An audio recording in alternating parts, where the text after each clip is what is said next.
All right, so I'm going to show you guys a few, I guess, sort of finishing touches things on the image that we were working on last class period.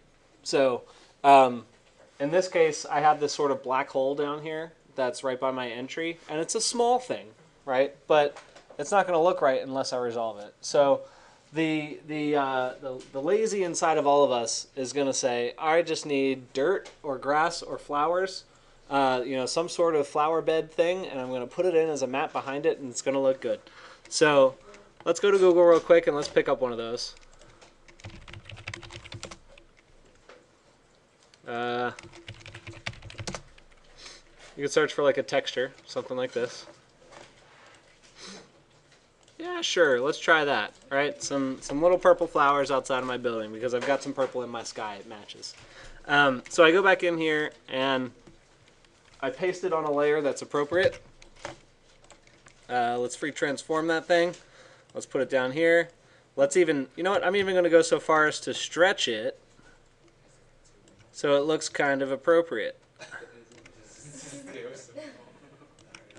All right, so I did that, and I'm like, yes, it's genius. It looks great. No, it doesn't. It looks horrible. I mean, my whole image is really pixelated and stuff right now anyway, but that looks really bad. So what you really want to do is you want to find a bit of a background sort of texture, kind of like that, but then you want to start to overlay and sort of, remember that decoupage I was telling you about before, where you're kind of taking like little pieces, almost like a paper mache, and you're sort of layering them on top of each other in ways that's going to sort of build up the effect that you're looking for. So the way I like to do this stuff is generally I'll actually put a dirt bed underneath this kind of thing, and then I'll start to put in foliage on top of it. So I'll go back here. Dirt texture. I want to find something that's a little bit well, that's going to be proprietary. There we go. Let's copy that. Free transform this thing. And this one I'm also going to stretch. I do like to stretch things. It doesn't do a lot, but it does kind of help to make things feel a little bit better, I guess. More appropriate. So something like that. Okay? Already in this, it's already a step in the right direction, right? It feels a little bit more real than some flower patch thing that I put in as a background, because dirt is dirt. There's no depth to dirt unless you have hillside. That's different. But this is just a flat patch of dirt, so it already looks a little bit more real. The other thing we're going to do is start to put foliage on top of it.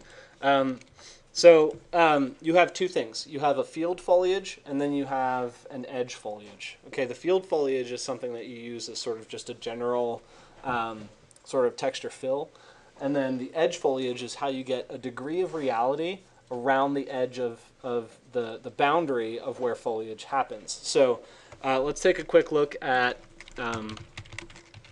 grass on sidewalk. Okay? This is very important. The grass doesn't just stop at the edge of the sidewalk. There are little bits and pieces that tend to kind of leak over a little bit or reach over it. So grass is a very small one. Many times you can get away with stopping grass pretty, rigidly. But when you look at big bushes, it's a very different thing. So let's look at bushes at sidewalk. Something like, well, that's a rendering. That doesn't look good. There you go. Something like this. These are really big, exaggerated bushes, but you can tell they're hanging over the edge. Even something like this hangs over the edge. These hang over the edge. So it doesn't take a lot. So we talk about return on investment in this class a lot. I want you to find the small things that don't take a lot of effort that's going to get you that trick of the eye that's going to make it feel a little bit more like a real space without looking photoreal. So let's find us a field. So I'm going to search for tall grass.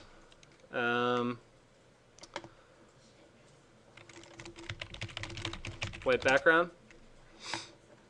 And let's find something that's got some depth to it.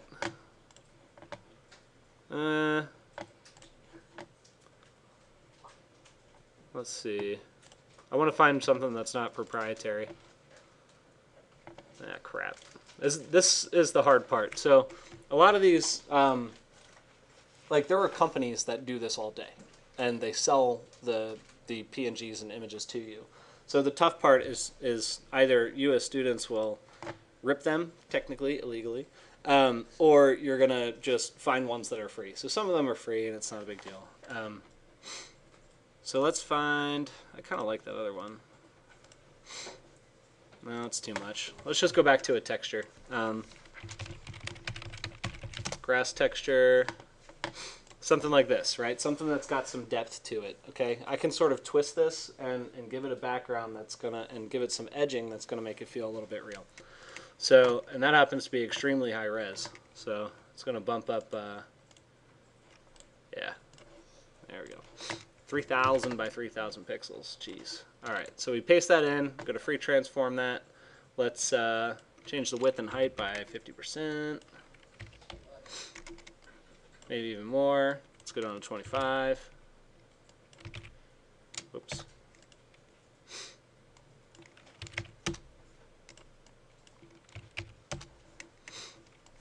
Okay.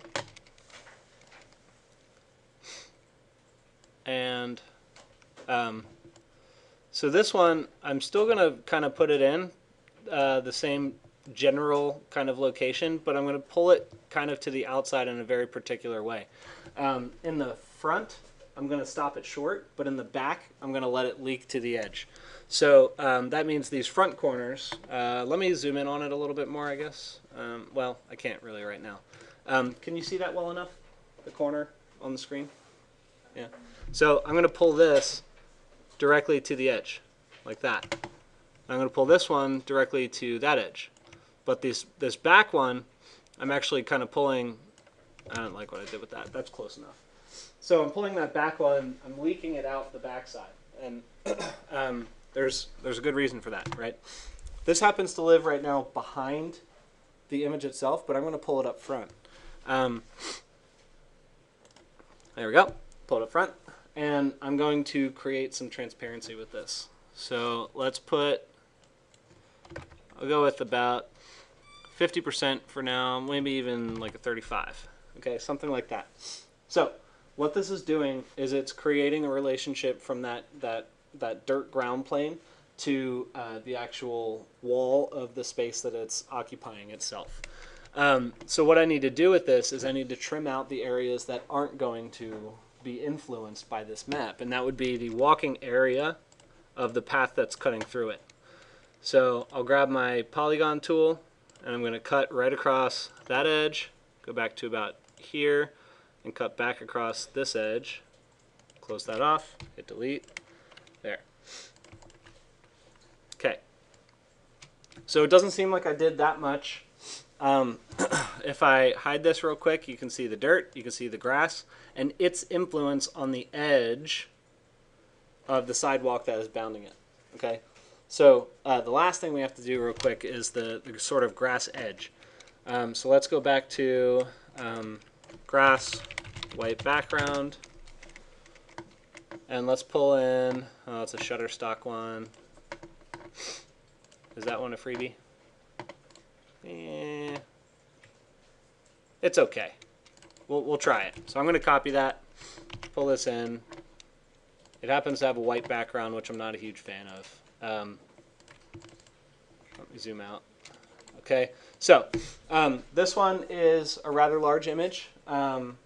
So I think, generally speaking, when you're messing with images that you need to get rid of a background on, do it on the full-size version, then modify it.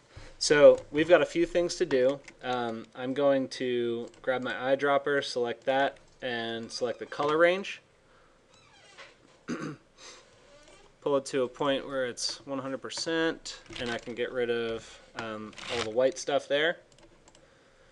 That's good enough, right? It's going to get pretty small.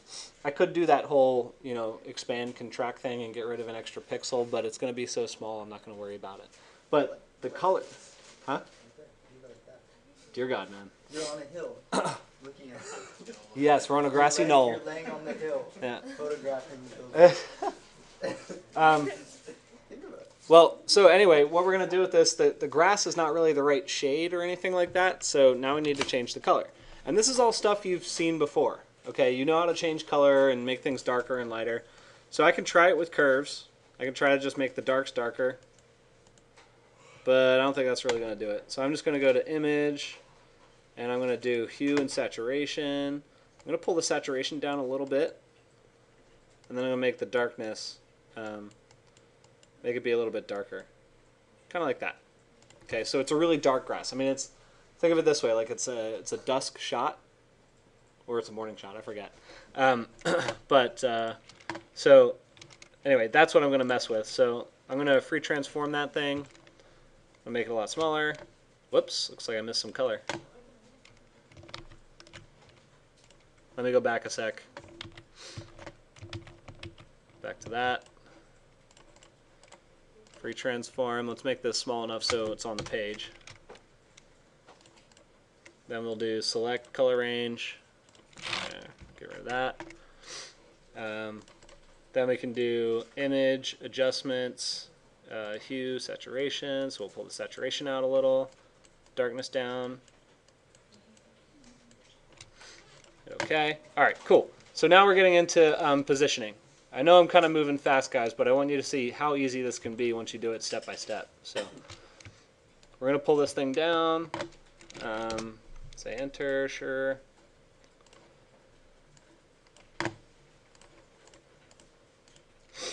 All right. So this gets a little bit funky. So I want to try and get it to look a little bit like what I'm working with originally. So I'm going to make it like a 35, something like that. You can barely see this. Actually, let me bump it up a little bit while we're working on it. Let's go to 65. Okay. So really, there are a few ways you can do this. You can sort of put bits and pieces of it that are sort of shooting out the sides on the bottom. You can put it on the top edge. However you want to modify it, it's kind of up to you. So I generally like to put like a field, sort of like this, around the top edges. Whoops, that should be sort of up there. And this one probably needs to sit down a little bit lower because of the darkness of the material. All right, so that's kind of getting you a step in the right direction. You need to clean up some of these weird edges like this.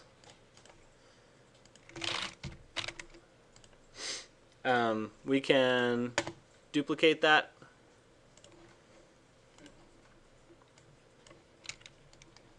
Pull it over here and do kind of the same thing.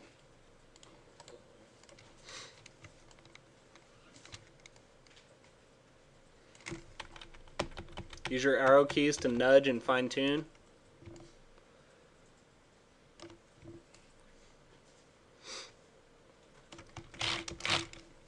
And I noticed that the color is kind of off a little bit, so I mean, feel free to grab these things. You can merge them and make them one thing, and then go back into hue and saturation.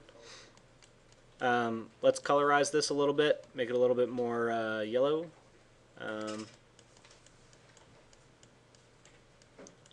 There you go. You guys see the difference between what I did just there? I'll show you that. I mean, use your preview, your toggle preview, right? It went from a green blue to a yellow green. You know, so that's a little bit closer of a relationship. Okay, so that's, I mean, there's not a lot you have to do to get it to look a little bit real. You can do some very light grass edging on the front, but the most important, I think, is generally kind of going to be in the back edges a little bit.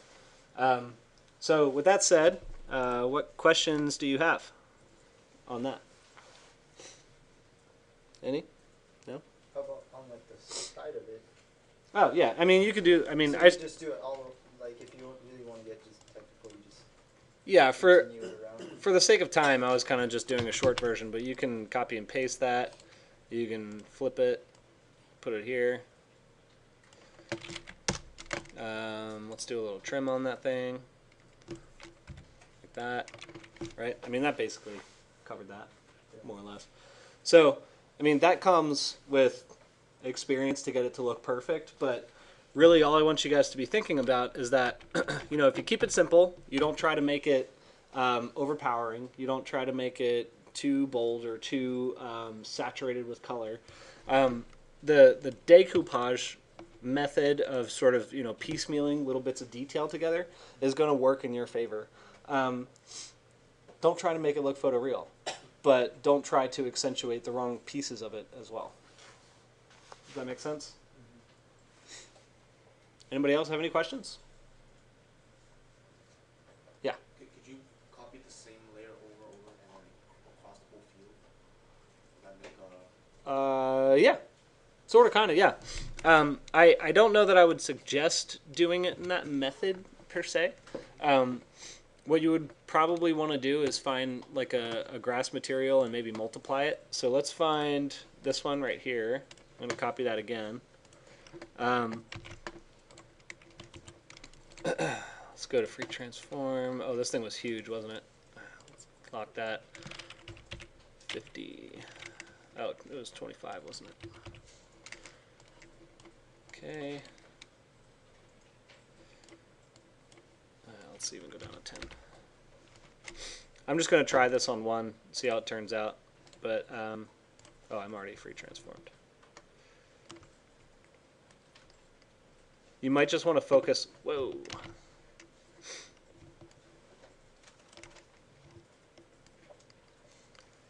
You might just want to focus on like a multiplication method, meaning like you can take a map like this, which has some black in it, and then switch it to, maybe not multiply, lighten or dodge. Not dodge, what am I thinking of?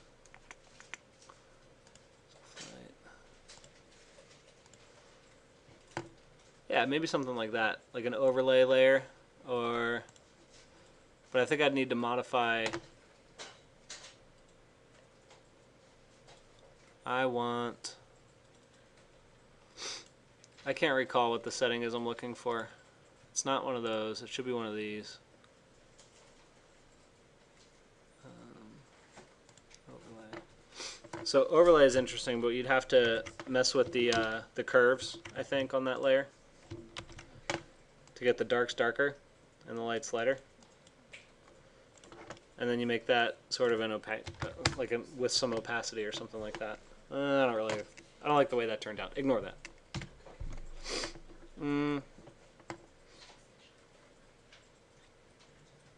You could do some of that. What you're probably going to be better off doing though is little patches of it. So let me show you.